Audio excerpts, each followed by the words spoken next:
Thank you. Thank you so much, Dennis. And thank you to each one of you who participated this afternoon. And I think we have a kind of a short time, so I'll try and kind of get as much done as possible, and try to end today's afternoon session on time too. So I'm going to share my screen. I'm hoping all of you will be able to see it. And if somebody can confirm that they can see. Okay.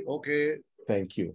And for some of you who are logging in via your phones, if you'd like to turn your phones around so that you're using it in the landscape or the horizontal mode, I think you might be able to see this better. So when I sent this topic to Dennis, because he's leading today, so Dennis replied without hesitation, should we ask spouses to sit apart? So that was amazing, because I never realized that somebody could use their imagination in such a way as to interpret the topic very differently from what I had imagined. And like Dennis, I'd like to encourage each one of us this afternoon, as we kind of look at some of the slides that you're going to see here, to use your imagination. And that's, I believe, very, very important. And hopefully we will drive home the point.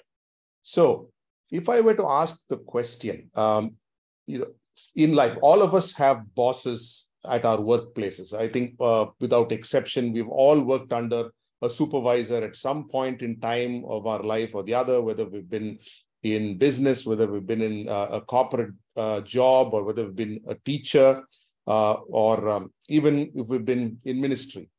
There's always a hierarchy, and there is always a boss and a boss's boss. So I think that's easy for us. So, but if I were to ask the question, if you consider life as work, and ask yourself this question, who is my boss? And what are some of the possible answers that come to your mind? I'm not asking for the right answer, but what are some of the things that come to your mind that could be your and my boss? Very quickly, one or two responses.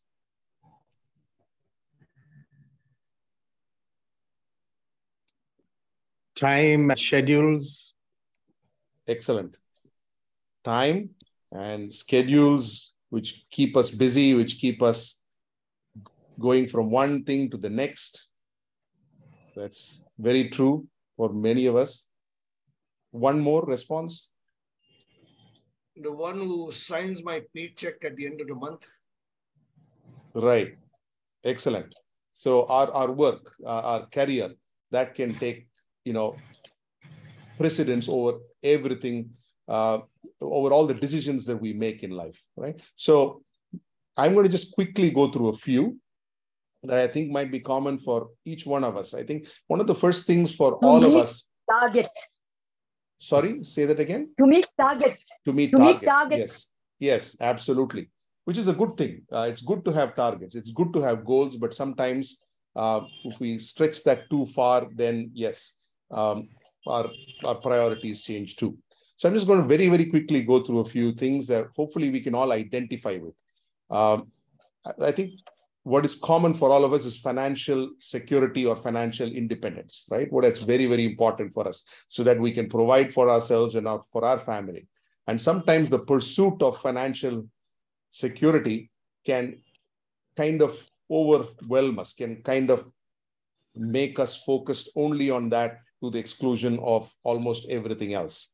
Sometimes it can be family, right? And this is very true if you have very close family, parents, spouses who are, demanding, who have very strong opinions of how life should be, what kind of comforts they would like, how they would like to spend their time, etc. So then that becomes priority. Sometimes children can become our priority, especially if we have children that need our attention. It can be children who are extremely bright or extremely talented or something or the other. And that means, yes, we are going to have to invest a very significant amount of our time, our energy, our focus, and think about the children, and all our decisions revolve around our children sometimes. Sometimes it can be our friendships. And I'm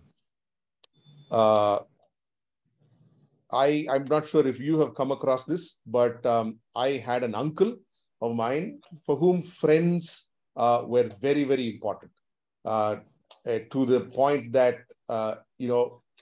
every major decision in his life would be ruled by his friends, right? And he would basically, everything that he decides to do, from his marriage to, from his engagement to his marriage, etc., he would give his, always friends first place and not family. He would take the advice of his friends, what to wear, what not to wear, what to do in the marriage, etc., what to ask of his spouse's parents, and so on and so forth. So sometimes friends can become overly influential. Sometimes it can be entertainment, right? And this is very true, especially in today's world, where all of us have on-demand entertainment. Very different from, I guess, at least when I was young, and when many of us were young, where in order to be entertained, you have to plan it out, you have to go through several steps, and it's never ever available on demand. Right now, it's on demand. It's on our phones, it's on our laptops, it's everywhere.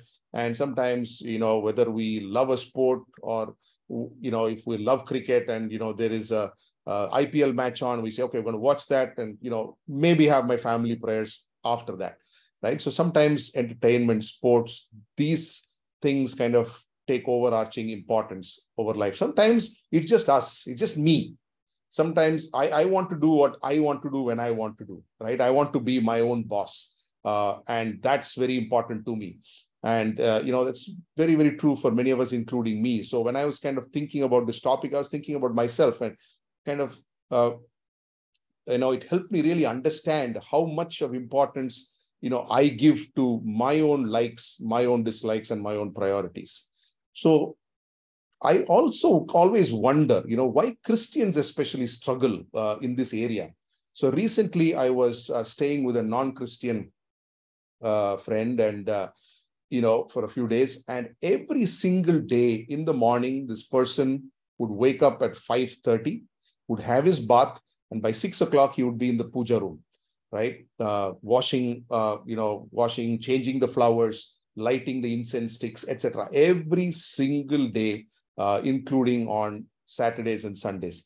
So somehow, for us, it tends to be a lot more challenging. If I ask myself, how many times have I got up in the morning, and the very, very first thing that I did was, read my Bible and prayed, right? It's always a struggle. There's always something else going on that is more important. And we always tend to say, okay, I can do this later, right? So I think this is where the problem we have is that a lot of our life, our spiritual life is very abstract, right? We don't have a physical being. We don't have a physical image of what it is to worship a God, right? It's in our minds, right? It's what we read, and it's a bit like looking at abstract art, right? This is a painting called Two Horses by M.F. Hussain, right? It takes a lot of imagination to kind of figure out, okay, what this is, where these two horses are. Or, here is a painting by Van Gogh, which is basically the painting of a night sky under a village, over a village. And so again, it's very difficult to kind of, picture, to kind of have a very good, firm mental grasp. So I would like each one of us to, for the next 10 minutes or so, to use our imaginations, right? So please feel free, use your imaginations, right? Think and build pictures in your mind. And this, I think, really will help us. Now, I don't know if you know who this is. This is Steve Carell, who's the main protagonist in this, what we call a soap in the US, or a sitcom called The Office. Very, very popular cult figure. If you follow this, you'd know who this is. So he's like this weird boss in an office, and the entire television series is kind of designed or written around him. Or, if you'd like to imagine a boss, those of you who follow local programming, this is Kamal Hassan, who's the big boss who's responsible or who has sway over the lives of a bunch of people who are all stuck in a house together. Or think of Elon Musk, one of the most controversial, archetypical CEOs of the modern corporate world, right?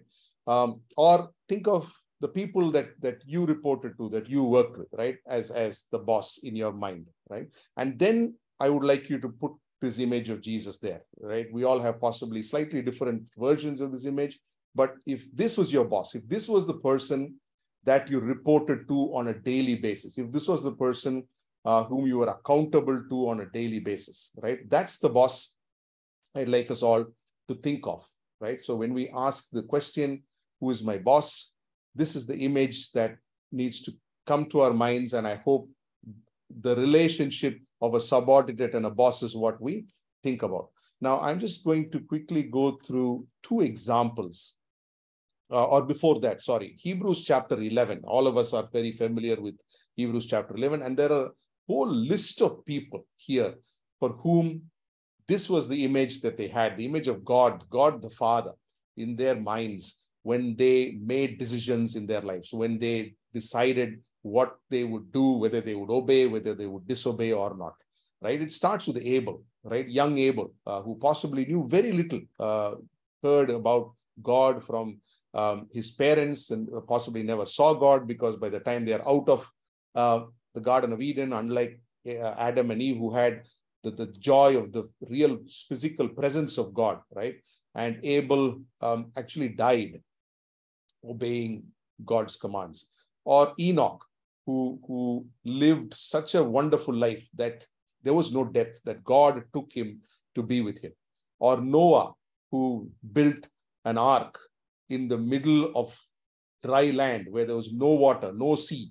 And he built a massive ark, not for his family, but seemed for half the population of the town that he was in, and was ridiculed, but he still did that. Or Abraham, who obeyed his boss again, and who left everything, who packed up his entire life, everything, and moved just because his boss said, I want you to move. I want you to go to a land which is unknown. And he obeyed his boss. Or Jacob, who was a difficult person, very difficult subordinate, had a lot of struggles. But in the end, he obeyed his boss and became the father of Israel. Or Joseph, who never had a doubt, for whom this came much easier. And in every situation where he was tested, where it would have been very easy to disobey his boss, always chose to obey his boss. Or Moses, who was again in a very difficult situation. He had committed a murder, right? And it was very foolish of him to go back to Egypt and to obey his boss's command. But he obeyed. He went back at the risk of his life to rescue the people of Israel, and many, many more. Hebrews 11 describes. I'm just going to kind of focus our attention on two stories. The first is in Babylon during the time of Daniel. In Daniel chapter 3, we read about King Nebuchadnezzar. And King Nebuchadnezzar, if you can just imagine, is the most powerful person on earth. I mean, he can do whatever he wants. He is the law. There is no law above him. And we all know how he created this statue, and the entire land was made to worship the statue. And nobody dared to question that. Nobody dared to comment on it. Everybody simply obeyed, because death was the penalty for disobedience. And King Nebuchadnezzar is the big boss. And when Shadrach, Meshach, and Abednego disobeyed Nebuchadnezzar, this is the message he's giving them. He's telling them, I am your boss. How dare you disobey me?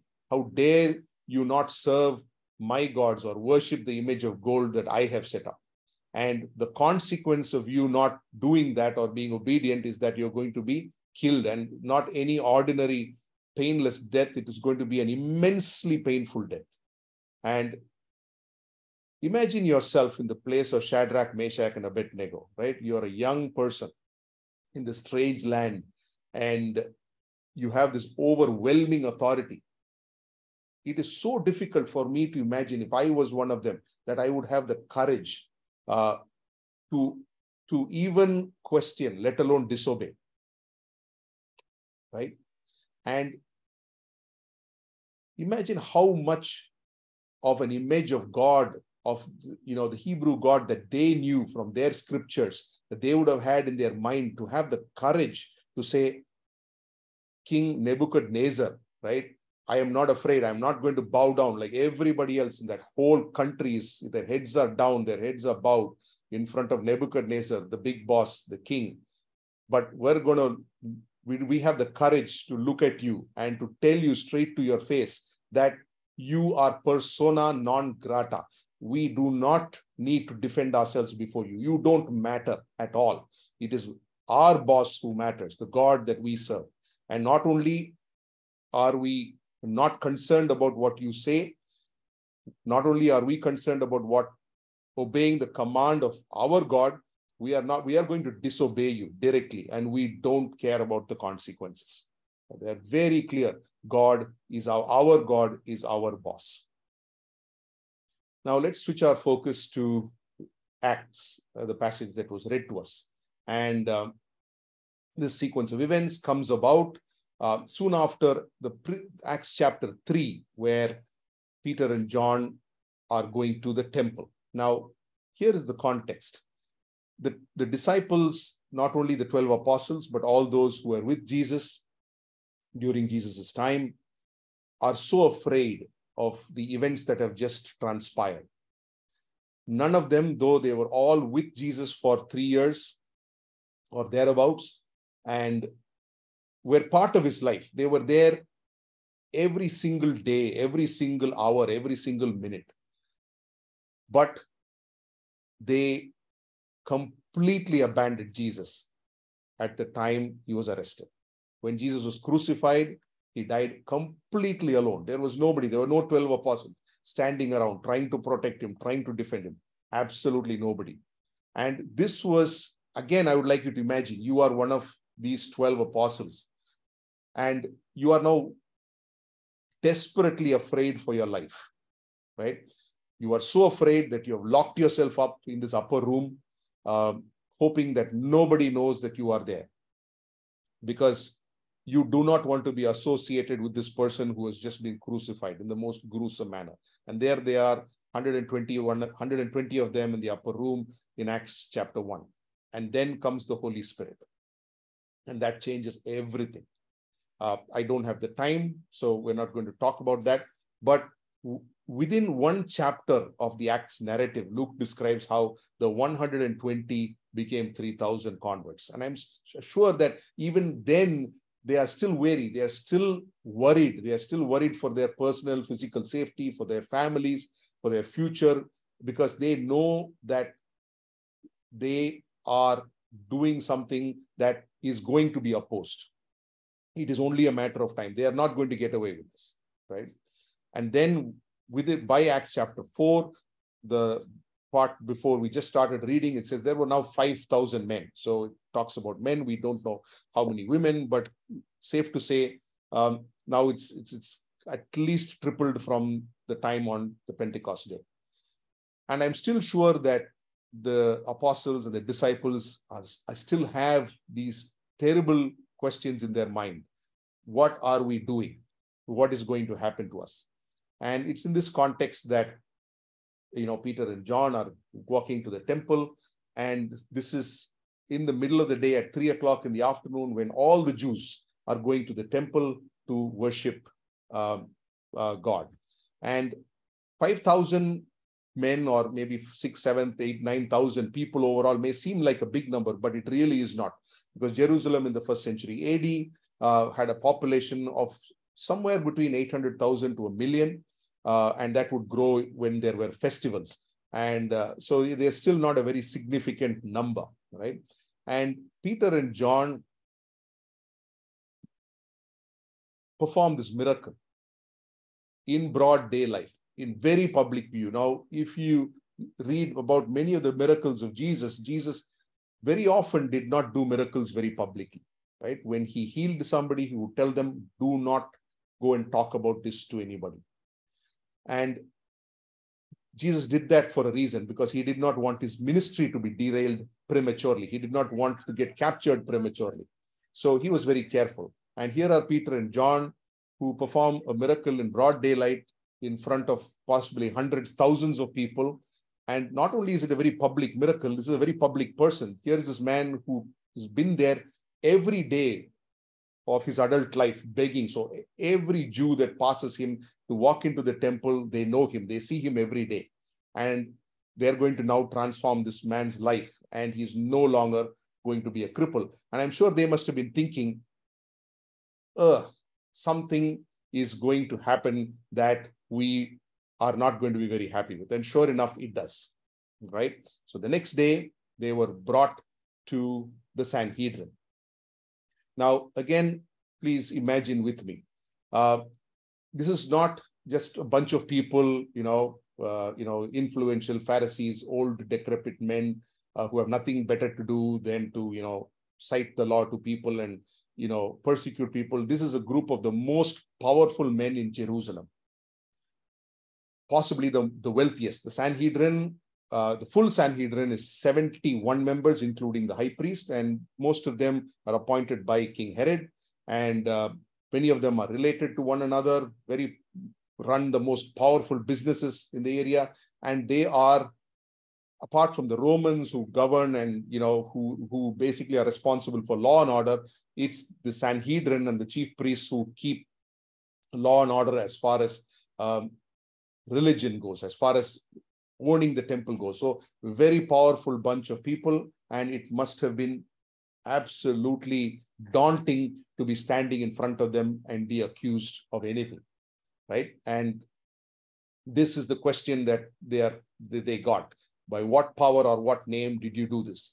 And of course, these men know that they are very powerful, right? No doubt about it at all. And what they are expecting from Peter and John is to hear defense, right? And that's what everybody does. Everybody who's brought to the Sanhedrin would, defend themselves, would try and, get away with a no or the very, very smallest kind of punishment, right? But the exact opposite happens with Peter and John, right? And not only are Peter and John not going to defend themselves, they are going to directly accuse this group of people of committing a crime, right? And they say, you are the people who crucified Jesus Christ of Nazareth. Not only was he an innocent person, but he is the Son of God and who God raised from the dead, right? And then they continue saying that not only is that true, but everything that all of you believe in, or everything that all of you are trying to impose on the rest of the Jewish community is false. It is wrong, because salvation is found only in the name of Jesus, our boss. He is our boss. Again, the very similar message. We don't care. You may have all the power over our physical selves, but we really don't care. What we care about is our boss, and that is Jesus Christ. And they are telling this group of people that none of you have authority, and you have only authority if that has been given to you by the Son of God.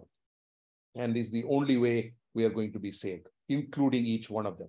So can you imagine the reaction? It must have been scandalous. And the fearlessness of Peter and John would have really unsettled this bunch of people, very powerful people. Now, again, in first century Jerusalem, most men were educated, they could read, they could write, but it was only the Pharisees, the scribes, and the Sadducees who had the knowledge of Scripture. So they monopolized the knowledge of the Old Testament. Normal people really were completely dependent on these group of people for all their learning. So it is absolutely no surprise that these people were astonished that somebody like this, and obviously they knew their background. They knew that these were ordinary people, fishermen from Galilee, from a very uncultured place. And they had the courage and the guts to not only come and oppose the Sanhedrin, but also be so convinced about what they believed in and who their boss was. And what is very interesting is that Luke says that they took note that these men had been with Jesus. With Jesus, they might not have been so surprised because Jesus was a rabbi and people knew and respected Jesus as a rabbi. But with Peter and John, it was very different. They were really not expected to say what they did or do what they did, right? And so then, of course, they had no other option. They were so confused as about what to do. They said, okay, let's now talk amongst ourselves, and the best we can do is call them and threaten them again. And that's very important because this threat is not an empty threat. It's not just, we're just telling you this and be careful, but it has background is Jewish law. So in Jewish law, when somebody breaks the law, your first step is to make them aware that you are breaking the law. And we will possibly give you a chance, but if it happens again, then you are going to get punished. And that is the meaning of this particular step. So they're telling Peter and John, okay, we're going to let you go this time, but if you do this again, then you are going to have to pay for that crime, right? But Peter and John are totally unfazed. And they say, you decide, what do you think is right? Do we listen to what God has told us, or do we listen to you? There's absolutely no doubt in their minds as to who is their boss. And not only do they say that we are not going to listen to you or obey you, but we are going to continue to do what you are expressly telling us not to do. And that is the conviction that Peter and John had. So when we come up in situations in our life, and we are always faced with these decisions on a daily basis, I hope all of us will ask this question: who is my boss? Who is the person whom I'm going to give the most importance to? Whose word am I going to obey? Whose priorities am I going to set above everything else? And I hope, like Peter and John, and like Shadrach, Meshach, and Abednego, in spite of tremendous odds, we will always say that God is our boss. Thank you.